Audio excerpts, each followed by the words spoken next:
Assalamualaikum warahmatullahi wabarakatuh.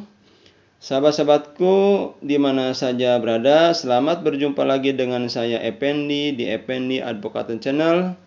Sebuah channel yang akan membahas masalah-masalah hukum yang diulas secara populer. Kali ini kita akan membahas dengan judul tentang masa kadaluarsa kasus Subang. Masih ada waktu 18 tahun untuk mengulas kasus Subang. Sahabat-sahabatku, melihat judul ini sepertinya saya terlalu berlebihan dalam membuat sebuah judul. Saya menggunakan gaya bahasa hiperbola, yaitu gaya bahasa yang melebih-lebihkan. Jadi seolah-olah tendensius, tapi sebenarnya tidak.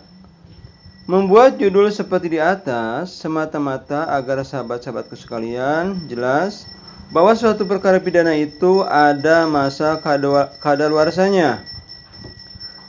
Sahabat-sahabatku sekalian, dilihat dari struktur perkaranya, kasus Subang tersebut adalah kasus pembunuhan berencana yang ancaman hukumannya adalah seumur hidup atau hukuman mati. Jadi, masa kadaluarsanya adalah selama 18 tahun. Dengan demikian, sahabat-sahabatku sekalian, kalau kasus pembunuhan ibu dan anak di Subang tersebut terjadi tanggal 18 Agustus tahun 2021, maka jatuh waktu kadaluarsanya adalah pada tanggal 17 Agustus tahun 2038. Waduh, berarti pada saat itu mungkin saya udah ujur atau mungkin sudah tidak ada di alam yang fana ini. Adapun mengenai landasan yuridis tentang kadaluarsa suatu perkara pidana terdapat dalam pasal 78 Kitab Undang-Undang Hukum Pidana yang berbunyi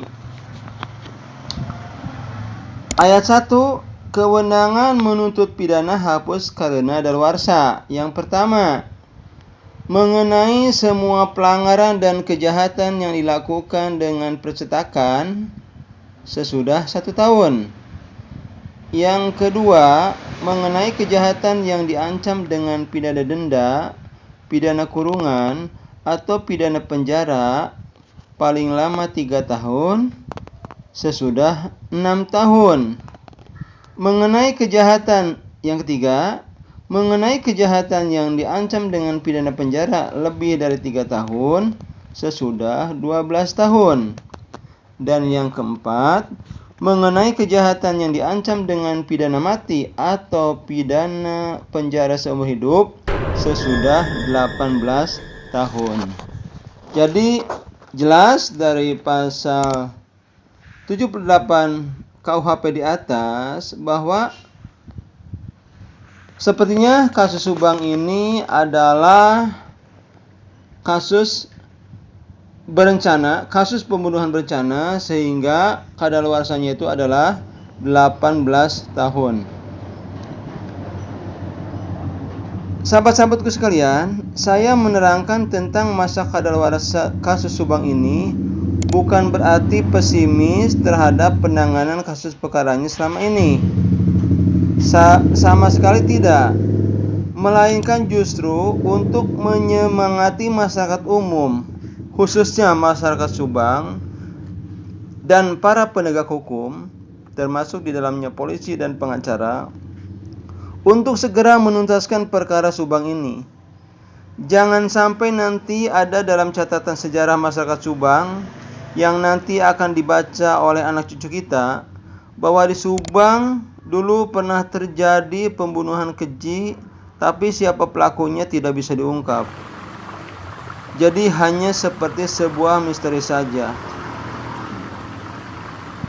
Mari kita kembalikan Subang sebagai masyarakat yang tertib dan aman, masyarakat Jawa Barat yang silih asih, silih asuh, dan silih asa. Demikian saja yang saya dapat sampaikan. kali ini saya tutup. Billahi taufiq wal hidayah. Wassalamualaikum warahmatullahi wabarakatuh.